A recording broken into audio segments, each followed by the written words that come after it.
कल्पना करो कुरुक्षेत्र की वह भूमि जहां धूल हवा में तैर रही है, शंखनाद हो चुका है, सेनाएं आमने सामने खड़ी हैं, लेकिन इस विराट युद्ध भूमि में सबसे गहरा युद्ध बाहर नहीं बल्कि भीतर चल रहा है। अर्जुन का मन कांप रहा है और सांसें भारी हैं। हाथ से गांडीव फिसल रहा है। आंखों के सामने अपने ही लोग हैं, अपने ही गुरु, अपने ही भाई बंधु। अर्जुन का हृदय भर आता है। वह कहता है, हे कृष्ण, अपनों को मारकर मैं क्या पाऊंगा? राज्य, वैभव, विजय, ये सब क्षणिक है। इस युद्ध से कुल नष्ट होगा, परंपराएं टूटेंगी, धर्म मिट जाएगा। मेरा मन युद्ध नहीं चाहता। मेरा शरीर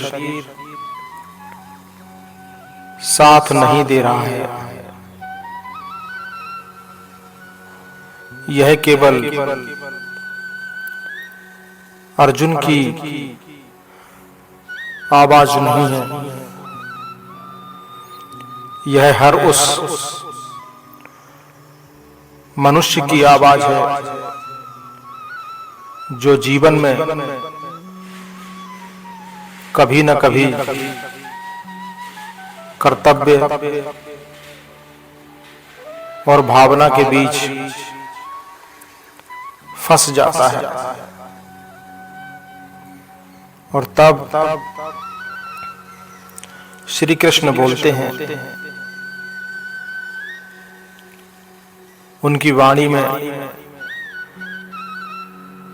करुणा भी है और कठोर सत्य भी। वे कहते हैं,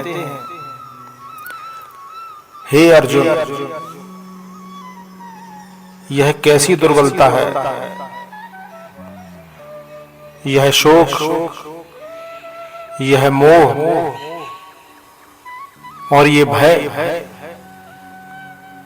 यह तुम्हारे वास्तविक रूप से मेल नहीं खाता।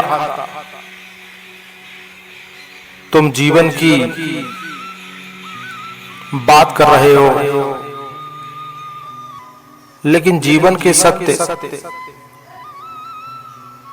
को तुम देख नहीं पा रहे। जिनके लिए तुम शोक कर रहे हो, वे ना पहले कभी थे, ना अब हैं और ना आगे कभी रहेंगे। आत्मा न जन्म लेती है न मरती है,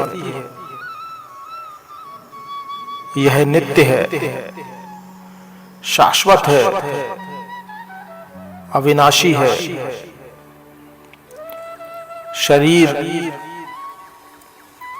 नश्वर है। अर्जुन, आज है, कल नहीं रहेगा। लेकिन आत्मा तो केवल यात्रा करती है। जैसे मनुष्य पुराने वस्त्र उतार कर नए वस्त्र पहन लेता है, वैसे ही आत्मा अपना शरीर छोड़कर दूसरा शरीर धारण कर लेती है। तो फिर शोक किस बात का है? भय किस चीज का है?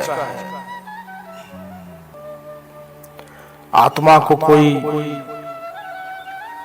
शस्त्र काट नहीं सकता। अग्नि इसे जला नहीं सकती। जल इसे भिगो नहीं सकता। वायु इसे सुखा नहीं सकती। यह अचल है, अडिग है और सर्वत्र व्याप्त है। अर्जुन,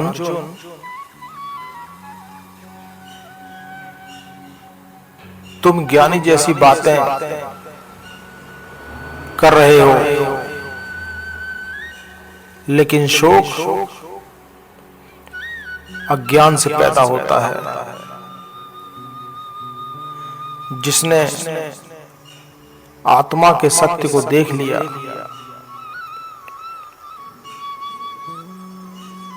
वह न जीवित के लिए शोक करता है, न मृत्यु के लिए। मनुष्य का दुख बाहर से नहीं आता। दुख पैदा होता है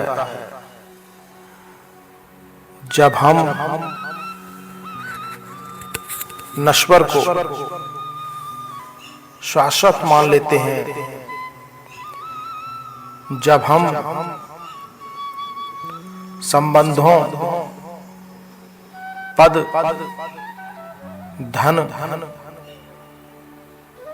और शरीर को स्थायी समझ बैठते हैं। अब अपने कर्तव्य को देखो। तुम क्षत्रिय हो, धर्म की रक्षा करना तुम्हारा धर्म है। अधर्म के सामने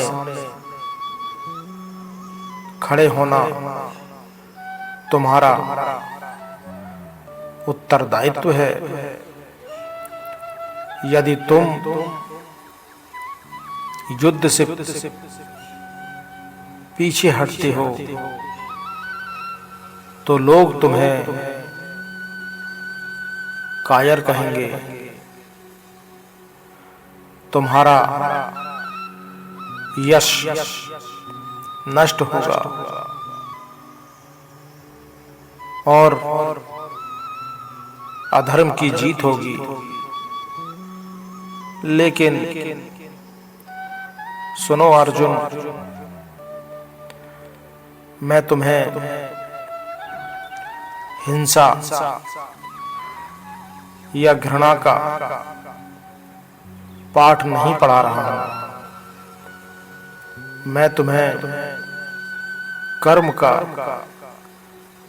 रहस्य समझा रहा हूं। तुम्हारा अधिकार केवल कर्म करने में है, फल में नहीं। फल की चिंता मत करो, फल की आसक्ति मत रखो। जब मनुष्य फल के बारे में सोचता है तभी भय जन्म लेता है। अगर सफल ना हुआ तो, अगर हार गया तो, अगर लोग क्या कहेंगे, और यही भय मन को बांध देता है। कर्म करो, पूरे मन से करो, लेकिन परिणाम को ईश्वर पर छोड़ दो। यही कर्म योग है। सुख आए तो अधिक मत बहो, दुख आए तो टूट मत जाओ। लाभ और हानि, जय और पराजय, इन्हें समान भाव से स्वीकार करो। यही समत्व है, यही योग है। जो व्यक्ति इस समत्व में जीना सीख लेता है,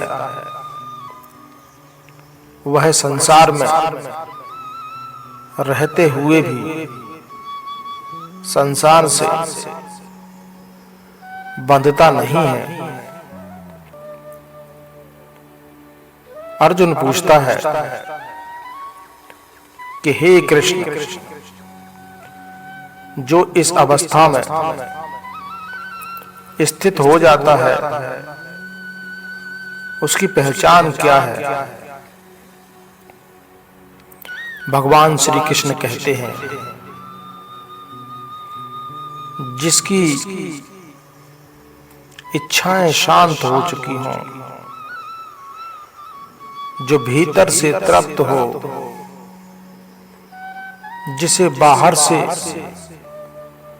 कुछ पाने की भूख न हो, जो सुख में उन्मत्त रहे और दुख में टूट न जाए, जो राग, भय और क्रोध से मुक्त हो, वही स्थित प्रज्ञ है। स्थित प्रज्ञ व्यक्ति बाजार में भी हो सकता है, युद्ध भूमि में भी हो सकता है, परिवार में भी हो सकता है। फर्क बस इतना है कि संसार उसके भीतर नहीं घुस पाता। लेकिन सावधान, क्योंकि इंद्रियां बहुत चंचल हैं। यदि तुम बार बार विषयों पर ध्यान करोगे तो पहले अशक्ति पैदा होगी। आसक्ति से काम जन्म लेगा और काम से क्रोध, क्रोध से मोह, मोह से स्मृति, स्मृति से बुद्धि नाश, और बुद्धि नाश से मनुष्य स्वयं ही अपने पतन के द्वार खोल लेता है। इसलिए संयम आवश्यक है। इंद्रियों को दबाना नहीं है, उन्हें समझना है, उन्हें दिशा देनी है। जो संयमी है वही वास्तव में जागा हुआ है। जो केवल भोग के पीछे भागता है वह सोया हुआ है। अर्जुन,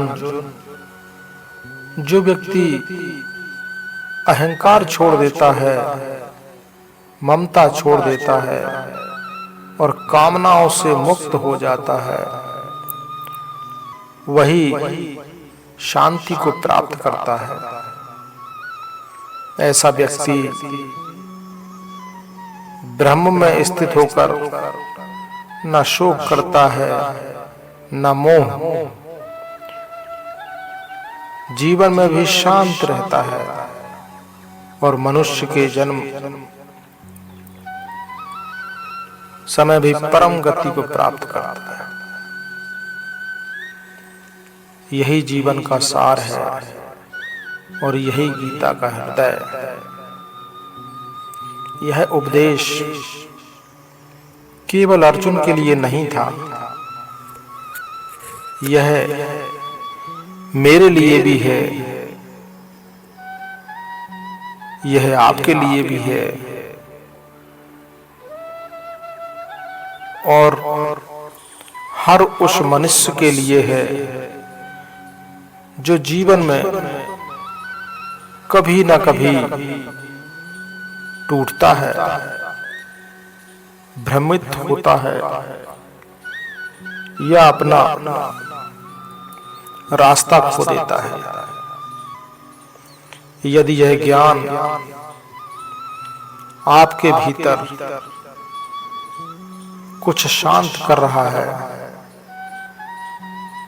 यदि यह शब्द आपके मन को छू रहे हैं, तो इस वीडियो को लाइक करें, इसे उन लोगों के साथ शेयर करें जिन्हें इस समय सहारे की सख्त जरूरत है।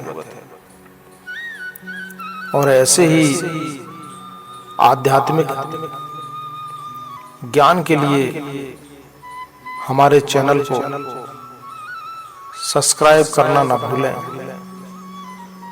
साथ ही स्क्रीन पर दिखाई दे रही प्ले लिस्ट को जरूर देखें, जहां गीता का प्रथम भाग और जीवन के और भी अमूल्य उपदेश आपका इंतजार कर रहे हैं। मित्रों, वीडियो को पूरा देखने के लिए आपका बहुत बहुत धन्यवाद। तब मैं अपनी वाणी को यहीं विराम देता हूँ। जय श्री कृष्ण।